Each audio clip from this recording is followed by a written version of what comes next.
우리 교회가 2022년도를 시작하면서 구역 모임을 새롭게 편성하며 새로운 도약의 기회로 이제 삼고 있습니다. 우리가 구역을 한다라는 것은 구역장님들과 인도자님들의 헌신이 따른다라는 이야기입니다. 교회든 어떤 모임이든 누군가의 헌신이 없으면 절대 돌아가지 않습니다. 그렇기 때문에 6개의 구역이 만들어졌다는 것은 12명의 헌신자들이 생겼다는 것이고, 그 12분의 헌신을 통하여서 구역들이 이제 각각의 모양대로 아름답게 발전해 나갈 것이라는 기대를 갖고 있습니다. 이 코로나 시대에 우리 구역이 잘 활성화되어서 소그룹 모임들이 다시 한번 자연스럽게 서로의 벽과 벽이 되어서 교회의 울타리가 되어지는 그런 역사들이 일어나기를 소망합니다. 그리고 우리 2022년도 4개 전도회, 남녀 1, 2 전도회도 우리가 각 전도회가 열심을 내어서 또 이게 2중 3중의 울타리, 안전망이 되어서 여기서 빠지는 사람은 저기서 만져고 또 건져주고 이렇게 하는 울타리 역할을 우리 전도회장님과 또 총무님들이 잘 해주시기를 부탁을 드리고요.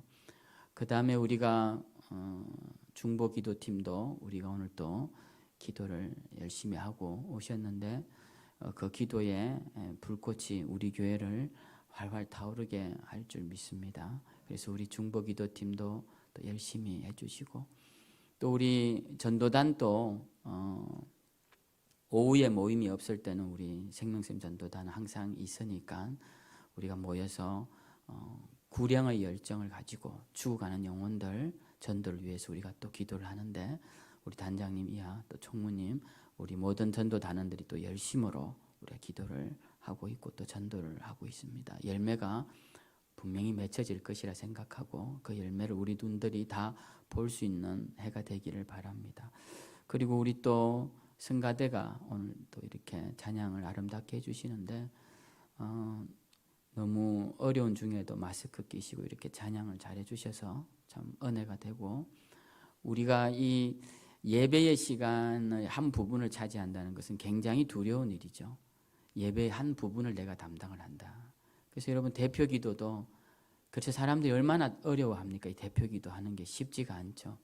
그러니까 예배의 한 순간을 내가 담당을 한다라고 한다면 그 굉장히 어려운 일입니다.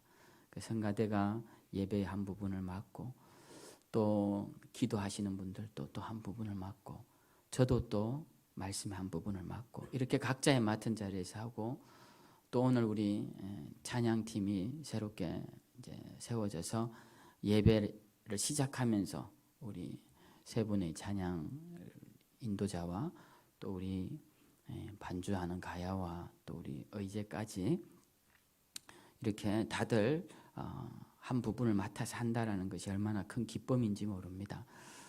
그걸 보고 있는 저도 기쁘고, 저도 그 멤버 속에 하나가 되어 있다라는 것, 예배를 이루는 그 멤버 속에 하나가 되어 있다라는 걸로 굉장히 기쁘고 감사합니다. 또 보이지 않는 부분에서 우리 각 부서에서 보이지 않게 수고하시는 분들, 추운데 차량 봉사 주차하시고 안내하시고 또 여러 가지 면에서 수고하시는 분들도 많이 계십니다.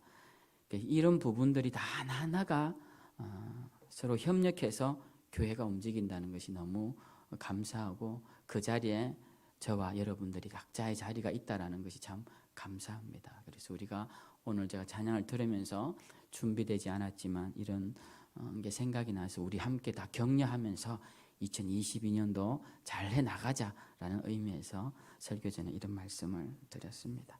오늘 말씀은 우리가 회복해 하소서라는 주제로 말씀을 함께 계속적으로 해 나가고자 합니다. 사실 오늘 읽었던 2장 2절의 말씀은 제가 신학교를 들어갔을 때 구약을 가르쳐 주시는 지금도 존경하는 교수님이 이 말씀 한 구절을 가지고 잠깐 언급을 하시는데 그게 제게 굉장히 큰 도전이 되었습니다. 그래서 30년이 되도록 이 말씀이 제 마음에 남아있고 회복이라는 이야기를 할 때면 늘 이 말씀이 우리 가운데, 제 가운데 있었습니다. 그래서 저는 이제 2022년도 회복이라는 이 말씀을 가지고 시작을 하는데 오늘 이 본문을 가지고 함께 또 회복의 주제를 더 확장해서 나누고자 합니다. 오늘 제가 인사를 못 드렸는데 우리 서울이에서 또 이렇게 권 장로님, 우리 김 권사님 인도로 오신 우리 두 분 또 환영을 드리고요. 또 이러한 회복의 말씀들이 우리가 말씀을 듣는 우리 모두를 또 회복시키는 그런 능력으로 나타나리라 믿고 함께 말씀을 나누고자 합니다. 우리가 회복이라는 말씀 나누면서 먼저는 지난주에 성전의 회복을 이루어야 된다라는 말씀을 드렸죠. 성전의 회복이라는 것은 어떤 것이냐에 대해서는 기도회 기간에 말씀을 드렸습니다. 지난주에는 성전이 회복된 자는 어떤 축복을 받느냐에 대한 말씀을 드렸죠. 사실 하나님은 이 성전이 건축되는 것을 굉장히 좋아하셨습니다. 그래서 성전 건축, 그것도 두 번째, 첫 번째는 무너지고 두 번째 새롭게 초라하게 짓는 이 성전 건축이 지어지던 그날을 주님은 잊지 못하시고 하나님은 계속적으로 언급을 하셨죠. 그날이 다리오 왕 2년 9월 24일입니다. 이 다리오 왕 2년 9월 24일이라는 말씀은 에스라에도 나오고 학개에도 나오고 스가랴에도 나오는 말씀이에요. 그러니까 에스라, 느헤미야, 학개, 스가랴는 다 동시대 인물이다라는 것을 우리가 알 수가 있죠. 그러니까 이 다리오 왕 2년 9월 24일을 하나님이 얼마나 좋아하셨는지 내가 이 날 이후로 이 성전을 쌓은 너희에게 축복을 하리라 라는 말씀을 하십니다. 그래서 이 날을 하나님이 5글자로 표현하시는데요. 오늘부터는 내가 복을 내리리라 이 말씀이 나오는데 이 오늘부터가 바로 9월 24일이죠. 그리고 이 날 전에는 이제 9월 24일 전에는 너희의 관계가 닫히고 삭설 받지 못하고 무엇인지 막혀 있다면 이 날 이후로는 내가 너희의 관계가 열려질 것이고 회복되게 할 것이다. 그래서 이 날이 언제냐? 9월 24일이다. 오늘부터 내가 복을 주리라. 오늘이 언제냐? 다리오 왕 2년 9월 24일이라는 거예요. 이 날은 무엇을 한 날이냐? 성전 지대를 낳던 날이었다는 거예요.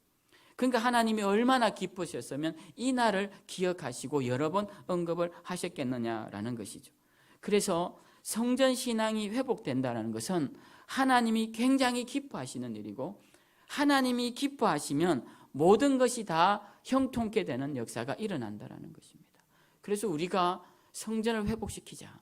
우리 교회의 성전도 회복시키고 우리 심령의 성전도 회복시키고 우리 가정의 성전도 회복시키고 그래서 우리 성도님들 중에 2022년도 기도 제목을 받아보니까 우리 온 가족이 예수님 이름 앞에 무릎 꿇는 역사가 일어나게 해달라 이런 기도 제목이 올라온 것도 봤습니다.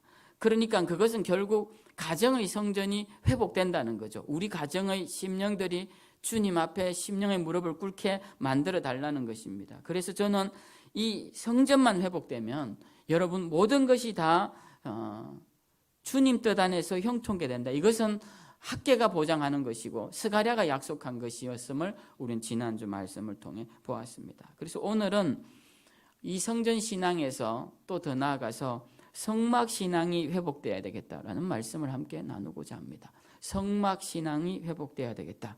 성막 신앙이라는 것은 무엇을 말하는 것이냐? 이 성전과 달리 성막은 움직일 수 있는 것이죠.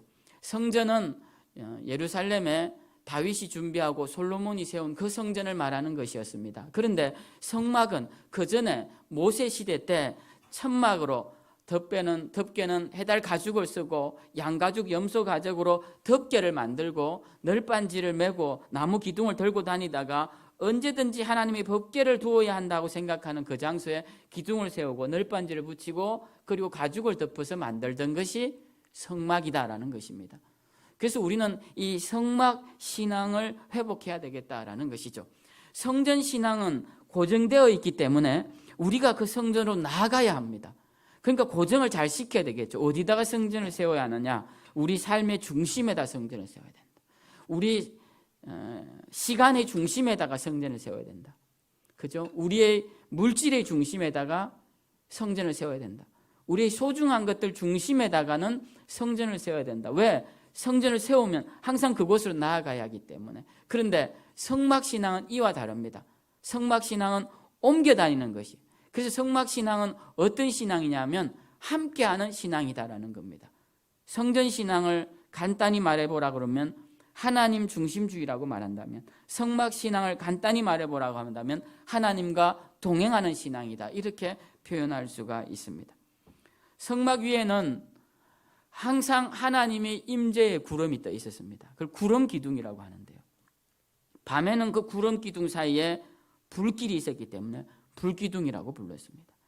이 성막이 여기 있다면 항상 이 위에 구름 기둥과 밤에는 그 사이에 불 기둥이 있었는데, 자고 일어나서 이 구름 기둥이 붕 떠서 앞으로 나아가면 이스라엘 백성들이 다 짐을 싸는 겁니다. 일단 하나님의 성소를 해체를 하겠죠. 천막을 걷고 기둥을 뽑고 널빤지를 재서 레위인들이 그것을 수레에 싣고 어떤 자들은 지고 이렇게 출발을 합니다. 그 다음에 자기 집들을 다 다시 철거를 해서 다시 지고 이 구름 기둥이 가는 곳을 따라 움직였다라는 것입니다. 구름 기둥이 가다가 멈추면 그 자리에서 이제 다시 성소를 세우고 자기 집 장막틀을 세우고 진을 만들어서 맨 앞에 유다 지파가 경계를 서고 이렇게 해서 지파별로 다 경계를 만들어서 성소를 중심으로 또 거기다가 진을 치는 겁니다. 그런데 하루가 지나서 또 구름 기둥이 떠서 앞으로 가면 그걸 또 다시 다 해체해서 또 가는 것입니다. 갔는데 거기에는 한 달이고 두 달이고 1년 동안 안 움직이면 또 거기에 한 달 동안, 두 달 동안, 1년 동안 거기다가 또 성막을 짓고 장막을 짓고 머물렀다라는 것입니다. 우리는 이것을 보면서 이거 너무 어려운 일이 아닌가. 사실 어려운 일이죠. 우리가 무엇이든지 안정되어 있지 않다는 것은 굉장히 불안한 것입니다. 이 이스라엘 백성들은 이 구름 기둥을 쫓아가는 일이 어떻게 보면 어려웠을 수 있을 것 같아요. 왜냐하면 내일이 없었기 때문에, 내일의 계획을 세울 수가 없었기 때문에 어려웠을 것입니다. 우리가 집도 계약을 하면 1년 계약, 2년 계약하면 1년을 계획을 세우고 2년 계약하면 2년의 계획을 세우죠. 이 집에 2년 동안 어떻게 하리라. 그런데 이 집이 언제든지 나가라고 할 수 있는 집에 우리가 산다면 계획을 세우기가 굉장히 어렵습니다. 지금 이스라엘 백성들은 마치 주인이 언제 나가라고 할지 모르는 그런 집에 살고 있는 것과 같다라는 것이죠. 그래서 구름 기둥만 떠오르면 움직여야 했던 것입니다. 그래서 그들은 내일의 계획, 여기서 무엇을 할 것이다 라는 계획을 세우기가 어려웠습니다. 계획이라는 것은 무언가 정해진 틀이 있어야 하는 것이죠. 그러니까 계획을 세울 수 없다는 것은 다른 말로 하면 미래를 준비할 수 없다라는 것입니다. 그들은 언제 움직일 수 있을지 시간도 모르고 그 다음 행선지가 어디인지 목적지도 모르고 그냥 우리의 궁극적인 목적지 가나안만을 향해 나아가고 있었기 때문에 무엇을 할 수가 없었다는 것이죠. 그런데 또 어떻게 생각해 보면 어려운 점도 있었겠지만 과연 어렵기만 했을까 생각해 보면, 다르게 생각해 보면 그렇게 어렵지도 않았을 거라는 생각도 듭니다. 왜냐하면 우리의 삶이 자꾸 무거워지는 것은 우리가 무엇을 자꾸 소유하기 때문에 그런 것이죠. 그래서 이 소유한 것이 많아서 한 번씩 이사를 다니면 버려야 할 짐들이 많이 나옵니다. 그런데 이런 것들을 다 버리고 그냥 늘 인도하심을 따라 가겠다 생각한다면 어떻게 생각하면 마음이 편할 수 있어요. 왜냐? 가라고 할 때 그냥 가면 됩니다. 집을 짊어지고 가면 되고 멈추라고 하는 곳에 멈추면 됩니다. 그런데 문제는 뭐냐 하면 가고 멈추는 거야 그렇다 치지만 그렇게 다니면 먹는 건 어떻게 해결하냐라는 것이죠. 우리가 고민하는 것 중에 하나 그거죠.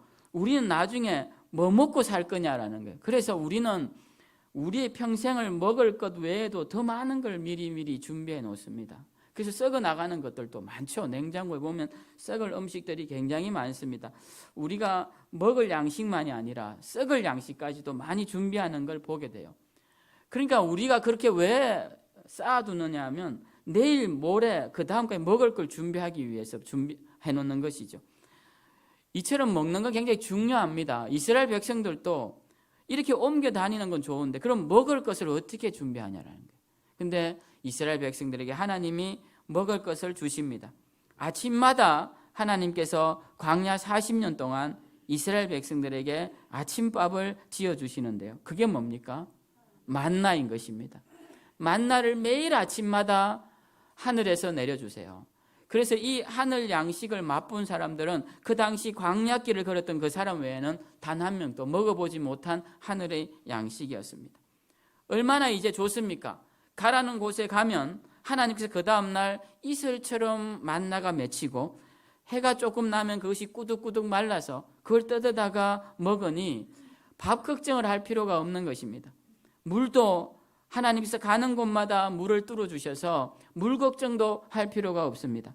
그들의 옷도 헤어지지가 않고 신발도 헤어지지가 않으니 신발과 옷도 걱정할 필요가 없습니다. 그들은 가서 정착을 할 이유가 없습니다. 농사 지을 필요도 없습니다.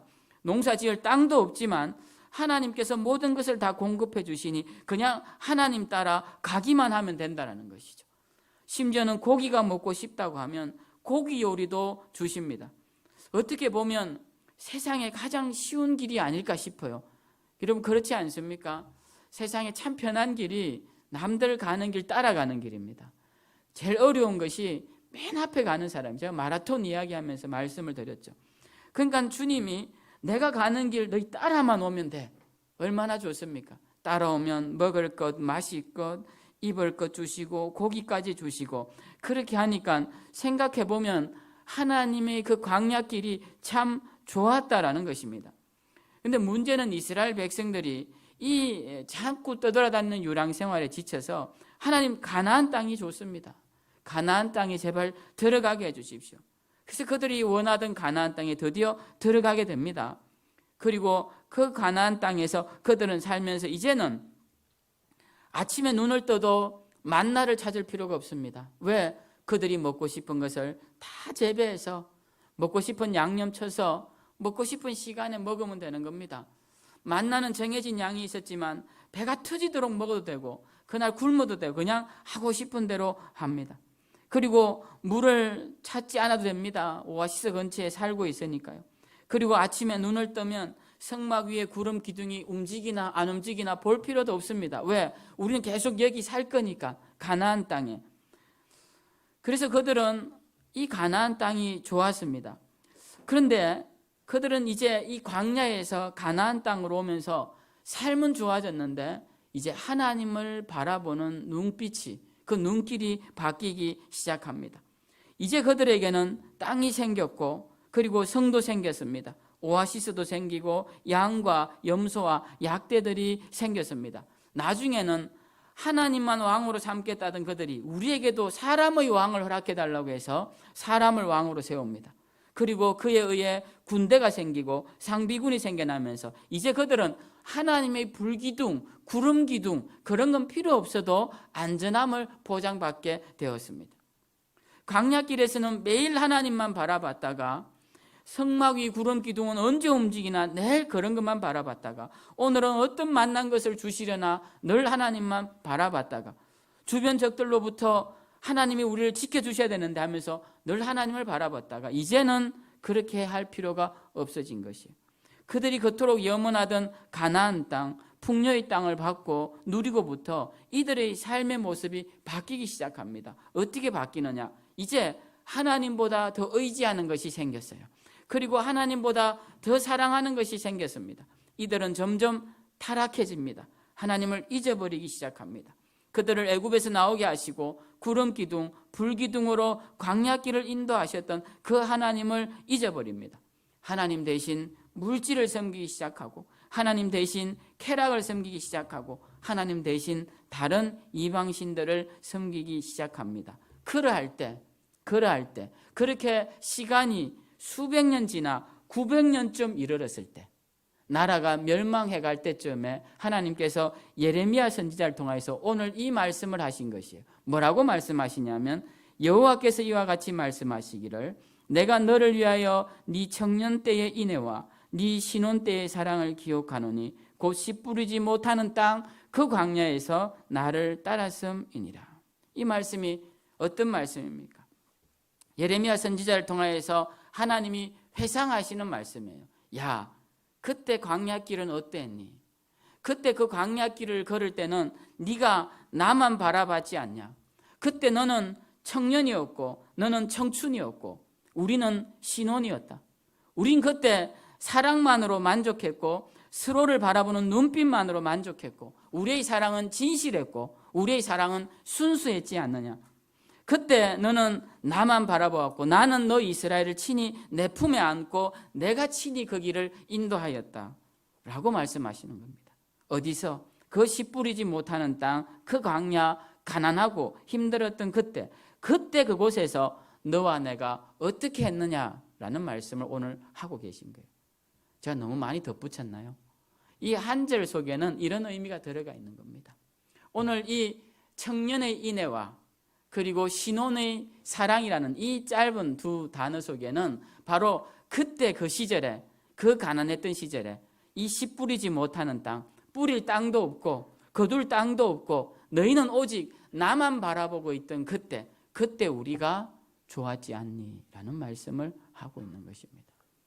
보통의 신앙들은 여러분 언제 더 뜨거워집니까? 가난하고 힘들고 어렵고 고통스러울 때 우리는 더 하나님께 나아가게 됩니다. 흔히 사람들은 고통스러울 때 이렇게 이야기하죠. 하나님, 저에게 건강을 주신다면, 저에게 물질을 주신다면, 저에게 부귀 영화를 주신다면 제가 주를 위해 더욱더 충성하고, 이제 그런 기도 하시는 분 없으리라 저는 생각합니다. 우리 교회는. 그런 기도 하시지 마세요. 지금 이 순간이 제일 중요합니다. 지금 내가 가난하고 어렵다면 하나님이 주신 축복의 기회예요. 더 기도하기 좋을 때입니다. 내가 배고플 때 그때가 더 기도하기 좋습니다. 세상에 물질이 있으면 물질 생기면 여러분 뭐 하고 싶습니까? 제가 한번 물어볼게요. 여러분에게 물질이 많이 생기면 뭘 하고 싶으세요? 그것을 한번 우리가 생각해 봐야 합니다. 이스라엘 백성들에게 하나님께서 가나안 땅을 주셨더니 그들이 뭐부터 한지 아십니까? 거기서 나오는 곡식으로, 거기서 키운 양떼들로, 거기서 모은 재산으로 그들이 무엇을 합니까? 이방 여인을 사고 쾌락을 쫓고 이방신들을 데려다가 이방신들을 빚고 그것을 데려다가 그 속에서 자신의 욕망과 자신의 명예와 자신의 자랑만 높이더라는 것입니다. 그 광야길이 어땠습니까? 그 광야길은 배고픈 시간이었죠. 하나님이 만나를 주셨지만 만나밖에 없었습니다.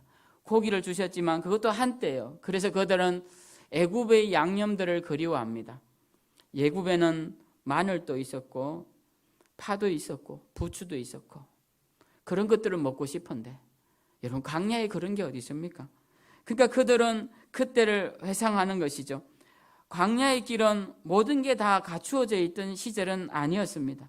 배가 고프기도 하고 때로는 부족하기도 했습니다. 그러나 그렇게 배고파 죽을 정도는 아니었죠. 하나님의 임재만 바라보고 하나님만 따라가던 그곳이 광야였습니다.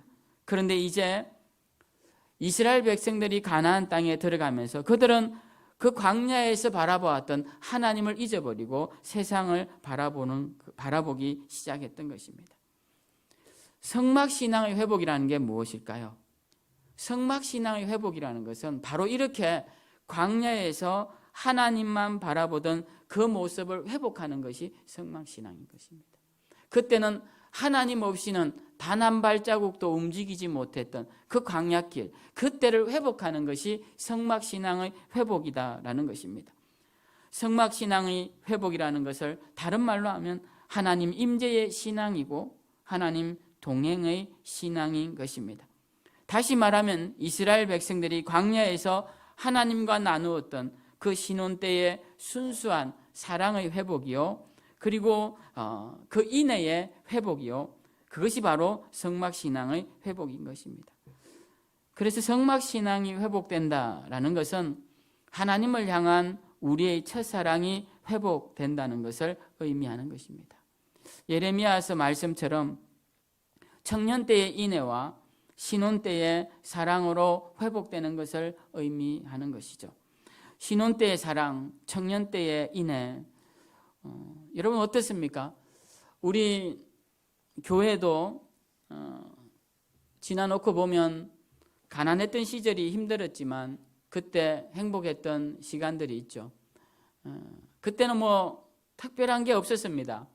뭐 질서도 안 잡혀 있고 뭐 그냥 다 뭐 그냥 친구처럼 이웃처럼 그냥 아이들 지금 오늘 찬양 인도를 저기 이제 가야가 이제 막 저렇게 태어나서 3살 4살 막 걸어 다니고 개척했을 때 가온이가 태어나서 지금 저 마스크 끼고 모자 쓰고 저 예배를 저렇게 드리고 있는 가온이가 그때 태어났죠.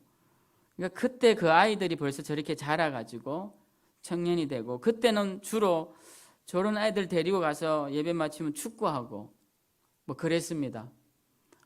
늘 먹고 뭐 근데 돌이켜 보면 그때는 별로 가진 건 없었는데 꿈 하나는 있었죠. 아 이렇게 하자.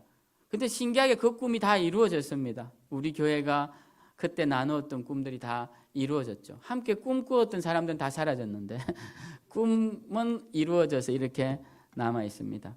뭐 그런 것도 하나의 행복이고 또 하나의 슬픔일 수 있을 것 같아요. 근데 돌아보면 그때 가난한 시절에는 굉장히 순수했던 사랑과 열정 그런 것들이 있었다는 것이죠. 오늘날 한국 교회는 교회가 굉장히 화려하게 잘 지어져 있습니다. 지금 제가 목사 안수를 받았던 강남중앙교회가 건축을 새롭게 하는데 그 강남 땅에 교회를 굉장히 크게 다시 새롭게 짓는다고 합니다. 우리가 그 교회 출신 목회자들이 그래도 저도 교회 나올 때 그 교회에서 3천만 원 해줬어요. 3천만 원 해주시고 또 5개월 동안 매달 100만 원씩 생활비를 줬습니다. 생각해보면 감사한 일이죠. 누가 그렇게 줍니까? 예. 그래서 그게 감사하고 그래서 그 도움받았던 목사님들 몇몇 분이서 우리가 얼마라도 내자. 그래서 우리 교회도 100만 원 내기로 했어요. 내서 다 모아서 1,000만 원을 만들어서 헌금을 하기로 했습니다. 뭐 1,000만 원이 그 교회 건축하는데 뭐 크게 도움은 안 되겠지만 또 우리의 마음을 담아서 그렇게 그 제가 의견을 내 가지고 한 거예요. 제가 그래서 선배 목사님들도 좀 내시라. 많이 받으셨지만 그래도 100만 원이라도 내시라. 그래서 우리가 그 받으면 얼마나 좋겠느냐 해서 만든 겁니다. 근데 그 이야기를 들은 그 담임 목사 친구니까 나중에 와서는 그런 이야기를 하는 거예요. 야, 그거 너무 좋은 고마운 일이다. 처음에 제가 그 이야기를 우리 모임에서 했을 때는 우리 100만 원씩 내서 그게 지금 1,000억 넘게 든다는데 그 무슨 간의 기별이 가냐. 그거 하지 말자 하더라고요. 그래서 안 하기로 또 그게 됐어요. 유야무야 됐어요. 근데 그 소식을 그 친구가 듣고 해달라는 거예요. 너무 감사하다고. 그 마음이 어디냐고. 그래서 다시 하기로 된 겁니다. 그래서 이제 하기로 해서 드리는데요. 교회가 건물이 이제 화려하게 지어지겠죠. 아름답게. 근데 제가 이렇게 생각해 보면 하나님이 기뻐하시는 때는 언제인가를 생각해 봤어요. 제가 울릉도에서 처음 복음이 들어왔을 때 우리 외갓집 할아버지들이 그러시더라고요. 그때 지게 다 지고 다닐 때니까 지게 짝대기 받쳐서 호롱불 걸어놓고 첫 예배를 드렸다고 산에서. 그때 드렸던 예배가 시작해서 울릉도에 교회가 얼마나 많아졌는지 몰라요. 지금은 마을이 10가구도 안 되는 마을에도 교회가 세워져 있습니다. 울릉도에는. 교회가 한 40개, 50개 될 거예요. 지금 그 작은 동네에. 교회당이 없어서 예배 드릴 수 없는 곳은 없습니다. 그런데 지금 이렇게 제가 거기서 믿음 생활을 했지만 이렇게 생각해 보면 과연 하나님은 언제 기뻐하셨을까? 호롱불을 걸어놓고 그 지게 짝대기에서 예배하실 때를 기뻐하셨을까? 아니면 교회들이 고을마다 그렇게 멋진 건물을 지어놓고 예배 드릴 때 기뻐하셨을까 생각해 보면 호롱불을 걸어놓고 했던 그 순수한 주님을 향한 사랑을 하나님이 좋아하시지 않으셨을까? 그런 생각이 들어요. 오늘날 한국 교회에 다시 예전으로 돌아갈 수는 없다고 생각합니다. 건물을 다 부수고 옛날에 가난한 시절로 돌아가는 게 이제 불가능해졌어요. 이미 교회들은 많이 성장해 있고 그리스도인들이 축복을 많이 받아서 물질이 가득가득해졌어요. 이제는 우리는 가난한 시절로는 못 돌아갑니다. 그때 그 호롱불 켜놓고 했던 그 시절로는 못 돌아가지만 그래도 우리 마음만이라도 그때로 돌아가야 한다는 것이요. 그 마음만이라도 돌아가는 게 뭐냐? 성막신앙이라는 겁니다. 주님과 동행하겠다는 신앙이에요. 그래서 우리가 이런 것들을 매번 내 마음을 바꾸지 않으면 우리는 자꾸 마음이 고착화됩니다. 굳어지고 가치가 그런 것들로 판단되어지고 하나님이 주신 가나안 땅에 들어왔는데 하나님의 은혜로 들어왔다고 말은 실컷 해놓고 주신 그 가나안 땅의 선물은 다 자기 소욕을 위해 서는 거예요. 그것이 바로 이스라엘 백성들이 걸어갔던 길입니다. 그렇다면 우리는 그럼 어떻게 해야 되느냐라는 거예요. 우리의 신앙을 바꾸어야 합니다. 여러분들 시간이 지나면 뼈가 굳죠. 연세가 드시면 근육도 빠지고 뼈가 굳습니다. 어떻게 하면 더 부드럽게 살 수 있습니까? 움직여야 되는 것이죠. 제가 설교를 하고 우리가 함께 예배를 드리고 신앙의 교제를 나누는 것이 바로 그런 과정이 내 마음이 자꾸 굳어지고 세상의 가치관 때문에 무엇이 옳은 것인지 자꾸 변별이 없어지니까 그렇게 되는 겁니다. 그런 게 필요한 것입니다. 오늘날 교회들 한번 보십시오. 우리 교회는 교회 건물이라고 말하긴 그렇지만 세상에 큰 교회들 얼마나 많습니까? 멋있는 교회들 얼마나 많습니까? 그렇지만 그렇게 세워지기까지 과정들이 행복했지 그렇게 세워놓은 뒤에 그것 때문에 도리어 어려움에 접된 교회들이 얼마나 많습니까? 저는 주변에 굉장히 많이 보게 됩니다. 여러분들도 보시게 되잖아요. 그 우리의 삶도 마찬가지입니다. 우리의 삶에 하나님의 축복이 넘쳐서 우리의 삶에 화려한 성전이 세워지기를 바랐지만 그렇게 삶이 세워지면 뭐하냐라는 것이요. 그걸 가지고 우리가 얼마나 주님 위해서 충성하고 마음을 순전하게 여기며 나아가느냐라는 겁니다. 오늘 하나님이 이 말씀 왜 하시느냐? 벌써 이스라엘 백성들이 가나안 땅에 들어온 지가 굉장히 오래됐습니다. 900년이 지나갔어요. BC 1500년경에 출애굽을 했으니까 지금 BC 580년경이니까 대략 따져도 한 900년 되는 것이죠.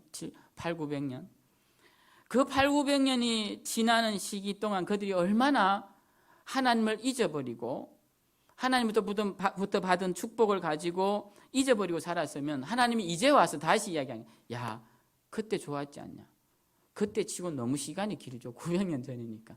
그때 너무 좋았지 않냐? 그때 너희 조상과 나는 너희는 나만 바라봤는데 그때 참 행복했는데 그러시면서 하신 말씀이 바로 청년의 인애와 신혼의 사랑이라는 것입니다. 그래서 우리가 성막신앙이라는 것은 무엇이냐면 이 청년의 인애와 신혼의 사랑을 회복시키는 겁니다. 그걸 회복시켜야 돼요. 나의 청년의 신앙은 어땠는가? 나의 청년의 인애는 어땠는가? 나는 내 신혼의 그 사랑은 어땠는가? 그 잊어버렸던 것을 빨리 꺼내서 그 빛바랜 앨범에 먼지를 털고 덜추면서 야 그때 그랬지. 그때 당신 참 순수했는데 내가 아무것도 없어도 좋다고. 그때 당신 나만 좋다고 그렇게 열심히 따라다녔는데 그렇게 이야기를 하는 것 같은 모습입니다. 하나님 그때 전 참 어려웠을 때 주님을 의지했는데 우리 교회도 마찬가지죠. 그때 그렇게 어려웠는데 그때 얼마나 어려웠는지 모릅니다. 그 어려웠을 때 하나님이 함께 하셨는데 그때를 잊지 말고 우리가 가야 한다는 거예요. 그게 바로 성막신앙의 회복인 겁니다. 지금의 좋은 모습만 보고 가면 안 되는 것이죠. 저는 제 설교가 너무 자꾸 이 축복으로 시작하는데 자꾸 축복으로 안 가고 여러분 자꾸 이렇게 막 더 열심히 하시라는 말로가 제가 너무 요즘은 제 스스로가 좀 죄송할 때가 있어요. 오늘도 사실은 축복에 대한 주제인데 아직 축복 들어가지도 못했습니다. 이제부터 시작할 겁니다. 자, 잘 들어보세요. 자, 주무시는 분들은 잘 주무셨어요. 이제부터 좋은 말씀 나오니까 이젠 정신을 차리고 한번 들어보십시다. 성막신앙을 그럼 회복하면 어떻게 되느냐라는 것입니다. 성막신앙을 회복한다라는 것은 첫사랑을 회복한다는 거죠. 근데 성경에 보면 첫사랑을 잃은 교회가 나옵니다. 요한계시록의 에베소 교회인데요. 에베소 교회가 하나님 앞에서 칭찬을 많이 받습니다. 뭐라고 칭찬을 받느냐 하면 내가 네 행위와 수고와 네 인내를 안다.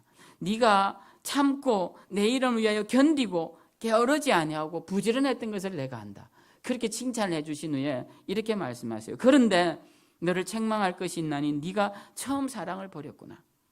즉 하나님을 향한 첫사랑을 버렸다라는 거예요. 하나님만 바라보던 그 순수한 사랑을 잃어버렸다라는 겁니다. 이 사랑을 잃어버린 에베소 교회에 주님이 뭐라고 말씀하시냐면 어디서 떨어졌는지 생각하고 회개해서 처음 행위를 가지라. 만일 그리하지 아니하면 회개치 아니하면 내가 가서 네 촛대를 그 자리에서 옮기리라. 이렇게 말씀하세요. 그래서 우리가 첫사랑의 회복이라는 것은 굉장히 중요한 우리의 당면한 책임이지 해도 되고 하지 않아도 되는 그런 선택적 상황이 아니라는 것이죠. 우리는 빨리 처음 사랑을 회복해야 합니다. 그런데 이 처음 사랑, 성막신앙을 회복하면 하나님이 뭐라고 말씀하시냐면 이것을 회복하면 계시록 2장 7절에 내가 하나님의 나군에 있는 생명나무의 열매를 주어 먹게 하겠다라고 말씀합니다.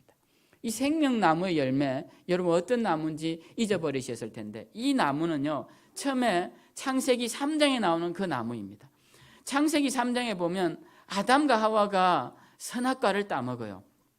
그러자 하나님이 이렇게 말씀하십니다. 이들이 선악과를 먹고 선악을 알게 되었으니 이제 생명나무의 열매도 먹고 영생할까 하노라. 그러니 이들을 쫓아내야겠다라고 말씀하세요. 그때 나오는 나무가 생명나무인 것입니다. 그러니까 아담과 하와가 에덴 동산에서 모든 과일을 다 먹었어요. 선악과까지. 그런데 이 생명나무의 열매는 먹지 못한 겁니다. 하나님이 못 먹도록 내어 쫓은 것입니다. 그런데 이 생명나무의 열매를 먹게 하시겠다는 거예요. 누구에게? 이기는 그들에게. 누구에게? 첫사랑을 회복한 그들에게. 누구에게? 성막신앙을 회복한 그들에게 이 창세기 때 만들어 놓으신 이 생명나무의 열매를 드디어 먹게끔 하시겠다는 겁니다. 이 창조의 위대한 섭리가 마무리되는 그 대단한 순간이 되는 것이죠. 생명나무의 열매를 먹는다는 것은. 그것을 첫사랑을 회복한 자, 성막신앙을 회복한 자에게 주신다는 것입니다. 여러분 우리 조상 아담은 먹지 못했지만 하나님께로 돌아가는 그 신앙을 회복한 우리는 이 생명나무의 열매를 먹게 되는 것입니다. 그렇기 때문에 성막신앙의 회복은 주님을 향한 첫사랑의 회복이요 우리가 사는 길이요 영원한 생명을 얻는 그런 복된 길이라는 사실을 잊지 마시고 오늘 우리는 다시 한번 성막신앙을 회복하고 주님을 향한 첫사랑을 회복해서 이 약속된 생명나무 열매를 풍성하게 받아 먹고 누리는 그런 귀한 역사를 이루시길 주님의 이름으로 축원드립니다. 또 하나 주님 약속하신 말씀이 있어요. 이스라엘 백성들이 자꾸만 떠나가니까 하나님께서 이전에 호세아 선지자를 통해서 말씀을 하십니다. 너희는 왜 자꾸 나를 떠나니? 내가 광야 마른 땅에서 너희를 알았거늘. 호세아 13장에 나온 말씀이죠. 광야 마른 땅에서 너희를 알았거늘. 내가 너희의 배를 불려주고 배를 부르게 해줬더니 너희의 마음이 교만하여 이로 말미암아 나를 잊었느냐. 주님이 이렇게 말씀을 하십니다. 배가 부르니 잊어버린다는 거예요. 그 가난할 때는 나를 그렇게 부르더니 그 아플 때는 나를 그렇게 부르더니 그 관계가 어그러져 힘들 때는 그렇게 나를 찾더니 이제는 너희가 배부르고 부유해지고 모든 게 다 형통하게 되니 나를 잊어버렸느냐라고 하나님이 말씀을 하시는 겁니다. 그래서 하나님께서 그들에게 돌아오라고 회초리를 대십니다. 사람 막대기와 인생 채찍으로 때리십니다. 그들의 딸들이 주변 나라의 노예가 되고 그들의 아들들이 전쟁터에 가서 죽습니다. 이런 비참한 상황이 되어도 돌아오질 않아요. 돌아오라 해도 돌아오지 않습니다. 그래서 호세아가 6장 1절에 이렇게 다시 말합니다. 오라 우리가 여호와께로 돌아가자. 여호와께서 우리를 찢으셨으나 도로 낫게 하실 것이요 우리를 치셨으나 싸매어 주실 것임이라. 하나님께로 돌아가자는 것입니다. 성막신앙을 회복하자는 것입니다. 회복하자. 첫사랑을 회복하자는 것이에요. 회복하면 그분이 어떻게 하시느냐? 낫게 해주시겠다는 겁니다. 그분이 우리를 싸매어 주시겠다라는 것입니다. 영원한 생명나무 그 생명을 향한 여정뿐만 아니라 걸어가는 걸음 가운데서도 우리를 치유하시고 싸매어 주신다라는 겁니다. 누구에게? 돌아가는 자에게. 그래서 여러분, 우리가 삶을 살다 보면 여러 가지 어려운 일들이 생기죠. 우리 성도님들 가정도 보면 삶의 어려운 문제들이 하나가 끝나면 또 하나가 찾아오고 여러 가지 어려운 점들이 많이 있습니다. 근데 우리가 잘못 생각하는 것 중에 하나가 이 문제를 회복하면, 해결하면 우리가 괜찮을 거라 생각하는데 그렇지가 않아요. 우리 피부에 반점이 생기고 고름이 잡히고 종기가 생기면 그게 피부만의 문제가 아닌 것이죠. 우리 몸의 면역 기능이 전체적으로 떨어져서 그런 것이죠. 그것만 낫게 한다고 낫는 것이 아닌 것입니다. 우리의 삶의 문제들은 바로 이 피부에 나오는 여러 가지 종기나 이런 아픈 것과 마찬가지인 것입니다. 우리의 신앙의 본질적인 부분을 회복시키면 이러한 것들은 시간이 지나면 견딜만해집니다. 딱지가 않게 되고 이제 이길만하게 된다는 거예요. 우리 삶의 문제들을 만난 분들이, 저는 그 문제만 해결되기를 너무 기도하지 마시고 기본적인 내 삶의 신앙의 본질을 회복시키는 데 초점을 맞춰야 합니다. 그러니까 내 자녀가 문제를 일으키면 저 자녀가 문제인 것 같지만 그렇지 않습니다, 여러분. 그 자녀 하나 바로 서면 가정이 화목할 것 같지만 그렇지 않아요. 그러니까 우리의 신앙의 본질을 회복시켜야 하는 것입니다. 그 회복이란 게 어떤 것이냐? 첫사랑의 회복이고 하나님과 동행하는 신앙의 회복이고 성막신앙의 회복이라는 것이에요. 그래서 잃어버렸던 주님을 향한 첫사랑을 회복해야 합니다. 오늘 여기 오신 분들은 다 이 말씀을 들어야 해서 이 자리에 앉아 계신 겁니다. 누가 다른 사람에게 필요한 말씀이 아니라 지금 하나님이 이 말씀을 여러분들 심령에 해주시는 거예요. 야, 너 예전에 나하고 사랑했던 그 첫사랑 어떻게 했냐? 그때 너 나 좋아해서 밤새 찬양 불렀지 않느냐? 그때 나 좋아해서 밤새 기도했지 않느냐? 그러고도 그 다음날 힘있게 하루를 살지 않았느냐? 그때 하나님만 원하시면 내 생명도 다 드리겠다고 하지 않았느냐? 그래서 헌신하고 작정하지 않았느냐? 주님이 오늘 물으시는 거예요, 우리 가운데. 그 질문을 우리는 매번 받을 것 같지만 기회는 자주 오는 게 아닙니다. 오늘 주실 때 여러분 다시 한번 생각해 보십시오. 잃어버린 첫사랑이 어디에 있는가? 하나님을 향한 잃어버린 첫사랑이 어디에 있는가? 만약 그런 첫사랑이 없었다면 다행입니다. 지금이라도 첫사랑을 갖게 해달라고. 잃어버린 게 없으니 얼마나 좋습니까? 이제 하시면 되는 거예요. 가졌던 사람들은 다시 찾으셔서 이 2022년도 회복해 하소서라는 이 놀라운 주제 가운데 우리가 함께 할 때 다시 힘을 내셔서 이 첫사랑을 회복하시고 주님과의 뜨거운 관계가 회복되셔서 주님이 약속하신 그 생명나무의 열매를 받아 누릴 뿐만 아니라 주님의 임재를 체험하셔서 싸매시고 치유하시는 그 놀라운 만지심을 체험하시고 늘 하나님과 동행하시고 하나님께 영광 돌리며 살아가시는 저와 여러분들 다 되시기를 주님의 이름으로 축원드립니다. 우리 다 일어나셔서 우리 찬양